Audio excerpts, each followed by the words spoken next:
Tu veux savoir à quoi ressemble vraiment le marché immobilier quand tu arrêtes d'écouter les vendeurs et que tu regardes les chiffres? Pendant des années, j'ai plongé dedans. Pas juste en surface, pas juste une ou deux analyses vite faites. Chaque jour, j'analyse des immeubles, minimum 2 à 3 par jour. Centris, du proprio, réseau de courtiers, etc. Prix demandé, loyer déclaré, charges réelles contre estimées, taxes, assurances et surtout, le service de la dette. Je démonte chaque deal. Et ce que j'ai découvert, Personne ne t'en parle vraiment. Sur plusieurs dizaines d'immeubles que j'ai analysés, moins d'une dizaine génèrent un cash flow positif réel après toutes les dépenses. Moins de 10. Et je ne parle pas du cash flow sur papier qu'on voit dans les formations. Je parle du vrai. Celui qui reste dans ton compte de banque à la fin du mois. Une fois que tout est payé, hypothèque, taxes, assurance, entretien, imprévu. Alors aujourd'hui, on va regarder les chiffres ensemble, sans filtre. Chaque semaine, je vois des investisseurs débutants qui me montrent leurs analyses de deal. Des cash flows projetés de 200, 500 $, parfois plus par mois. Et quand je regarde les chiffres de près, c'est toujours la même chose. Des hypothèses qui ne tiennent pas la route. des taux de vacances à zéro, Des frais d'entretien quasi inexistants. Des loyers au maximum du marché. Et des taux d'intérêt qui ne reflètent plus la réalité d'aujourd'hui. Résultat, le cash flow projeté ressemble à une publicité. le cash flow réel ressemble à une facture. C'est exactement ce que j'ai vécu sur mon propre immeuble semi-commercial. Cash flow projeté lors de l'achat. 13 000 $ la première année. Cash flow réel après 12 mois, 0. Alors j'ai voulu savoir si c'était un cas isolé ou si c'était la norme au Québec. La réponse va vous surprendre. Voici comment j'ai conduit cette analyse. Je regarde des immeubles à revenus sur Centris, répartis dans différentes régions, Québec, Lévis, la Mauricie. Et pour chaque immeuble, j'ai appliqué la même méthode. 4 éléments clés. 1. Le revenu brut annuel basé sur les loyers actuels déclarés par le vendeur. 2. Les charges réelles, taxes municipales, assurances, chauffage quand il est inclus. Et j'ajoute un minimum de 1% de la valeur de l'immeuble par année pour l'entretien. 3. La vacance. Le taux national est passé de 2,2% en 2024 à 3,1% en 2025 selon la Société canadienne d'hypothèques et de logement. Et 4. Le plus important, le service de la dette.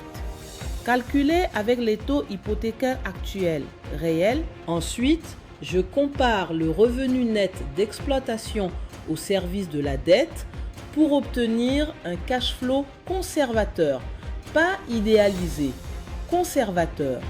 Et voici ce que ça donne. Les 3 grandes illusions. Première illusion, zéro vacances. Sur papier, tout est loué, tout le temps. Dans la vraie vie, impossible. Un locataire part et là, les coûts commencent. Réparation, peinture, nettoyage et surtout du temps sans loyer. Résultat, facilement 1 mois perdu. Et dans un immeuble de 6 logements, selon mon expérience, tu peux facilement avoir un départ par année. Et ça finit par coûter cher. Un revenu que tu ne verras jamais. Deuxième illusion, les frais d'entretien inexistants. Sur papier, on voit souvent des projections avec 500 à 800 $ par année pour l'entretien d'un plex. Soyons sérieux. La réalité, c'est qu'une règle minimale conservatrice, c'est 1% de la valeur de l'immeuble par année. Un immeuble à 500 000 $, ça représente déjà 5 000 $ par année. Et ça, c'est un minimum, parce que ce n'est pas de la théorie. Toiture, système de chauffage, plomberie, électricité, fondation. Au Québec, avec nos hivers, et des immeubles souvent construits avant 1970, les surprises, ce n'est pas l'exception, c'est la règle. Et il faut aussi prévoir une réserve pour les gros travaux, toiture, portes, fenêtres, parce que ces dépenses-là arrivent. C'est juste une question de temps. Personnellement, sur un triplex que j'ai acheté en 2023, j'ai un drain français à refaire. Soumission environ 40 000 $. Et ça, c'est avant les extras. Parce que dès qu'on commence à creuser, il y a toujours des surprises. Troisième illusion, et probablement la plus dangereuse, les taux d'intérêt. Aujourd'hui, beaucoup d'investisseurs achètent encore en se disant « les taux vont baisser ». Peut-être, mais un investissement, ça se base sur les chiffres d'aujourd'hui. Prenons un triplex autour de 600 000 $ à Québec. En personnel, la mise de fonds minimale est souvent de 10%, donc environ 60 000 $. Mais en réalité, c'est rarement aussi simple. Moi, par exemple, j'ai acheté un triplex au commercial. Mise de fonds 23% sur 25 ans. Et un autre en personnel, 20,3% sur 30 ans. Donc, on est déjà loin du 10% facile. Maintenant, regarde le financement. Sur 480 000 $ à financer, dans le cas d'un achat à 600 000 $ avec 20% de mise de fonds, avec des taux autour de 4,5%, on parle d'un service de la dette d'environ 29 000 à 32 000 $ par année. Et si ton immeuble génère moins de 36 000, il ne reste presque rien. Et ça, c'est avant les dépenses réelles, la vacance, les imprévus. Donc, non, le deal ne devient pas bon parce que les taux pourraient baisser. Il doit être bon maintenant. Sur 50 immeubles analysés, première catégorie, seulement 8 font réellement de l'argent, 16%. Et ceux qui fonctionnent, ils ont tous un avantage. Prix d'achat plus bas en région ou mise de fonds massive, 25% et plus. Donc, moins de dettes et plus de marge.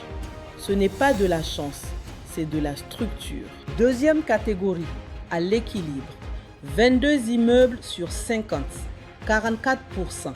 Ils ne perdent pas vraiment d'argent, mais ils n'en font pas non plus. Tu payes tout et il ne reste presque rien. Ici, le profit, ce n'est pas le cash flow. C'est le capital que tu rembourses et l'espoir que l'immeuble prenne de la valeur. Donc oui, ça peut fonctionner, mais ce n'est pas une machine à cash. Troisième catégorie, l'argent qui sort. 20 immeubles sur 50, 40%. Ces immeubles-là ne génèrent pas de revenus, ils génèrent un déficit. Chaque mois, tu payes plus que tu ne reçois.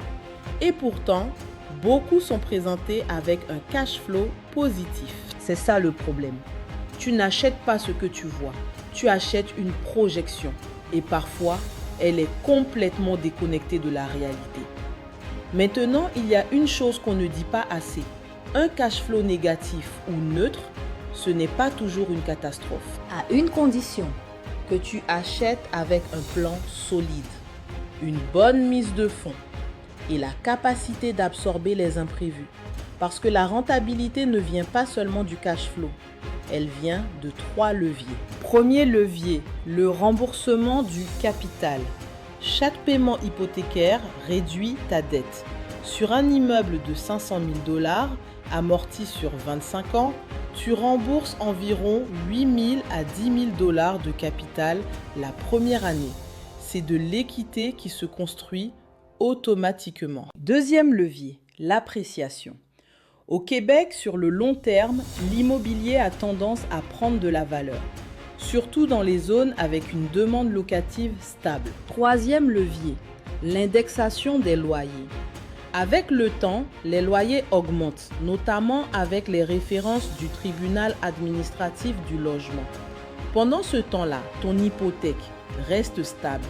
Et c'est là que la mécanique bascule en ta faveur. Mais, et c'est le point critique, Tout ça fonctionne seulement si c'est planifié dès le départ.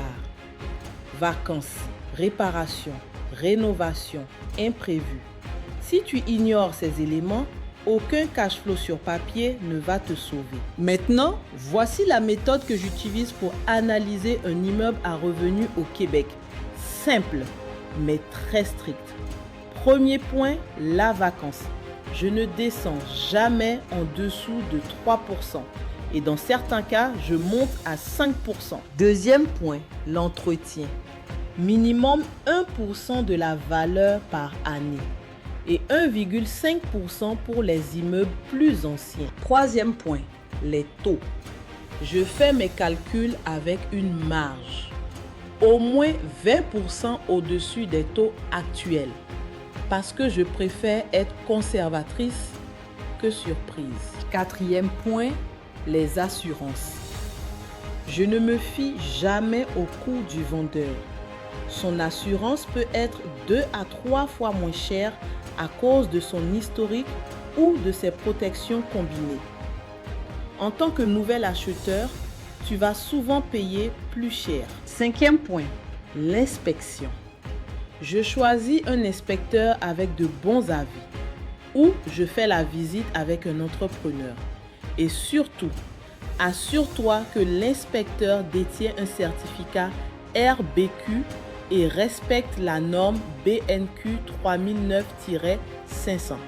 Sinon, ton inspection vaut beaucoup moins. Et une fois que tout ça est intégré, si ton immeuble tient encore là, tu peux commencer à regarder le deal sérieusement. Sinon, passe au prochain. L'investissement immobilier locatif au Québec reste une voie solide pour construire un patrimoine réel. Mais seulement si vous entrez dans les chiffres les yeux ouverts. Pas avec les chiffres qu'on vous présente, avec les chiffres que vous avez vous-même vérifiés. Si vous voulez aller plus loin, j'ai laissé dans la description quelques références de livres sur l'investissement immobilier et la liberté financière que je recommande personnellement. Des lectures sans promesse de richesse rapide, juste de la réalité. Et si vous avez des questions ou si vous voulez partager vos propres expériences d'analyse de deal, laissez un commentaire. Je lis